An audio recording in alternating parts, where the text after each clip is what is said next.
নমস্কার, আমি স্বাতী আর আমার এই ছোট চ্যানেল থেকে আপনাদের সকলকে স্বাগতম।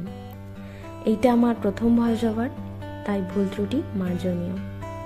চলুন আজকের সকালের চটজলদি জলখাবারটা বানিয়ে ফেলি। আজকে সকালের ব্রেকফাস্ট হিসেবে আমি আটাটাকেই বেছে নিয়েছি আর ওতে দিয়েছি বেসন, নিউট্রিশন কন্টেন্টটা বজায় রাখার জন্য। এবারে আমি দিয়েছি কুচনো পেঁয়াজ, ধনেপাতা, টমেটো, কাঁচা লঙ্কা, রসুন কুচি আর আদা কুচি, আর সবশেষে একটা ডিম ফাটিয়ে দিয়েছি। আপনারা চাইলে স্কিপও করে যেতে পারেন। আর আপনারা চাইলে এই শীতের মরশুমি যে সমস্ত সবজি একটু অ্যাড করে দিতে পারেন। আমার কাছে ছিল না, তাই আমি দিইনি। এবারে অল্প অল্প করে একটু জল দিয়ে একটা ঘন ব্যাটার তৈরি করে নিতে হবে। খুব পাতলাও না, আবার খুব ঘনও হবে না, ঠিক এই রকম।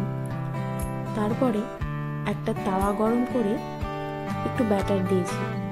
আপনারা চাইলে সাদা তেলেও করতে পারেন, তবে সেটা আপনার উপর নির্ভর করছে। তারপরে ওই একটু একটু করে ওই ব্যাটারটাকে এই তাওয়াতে দিয়ে দিলাম।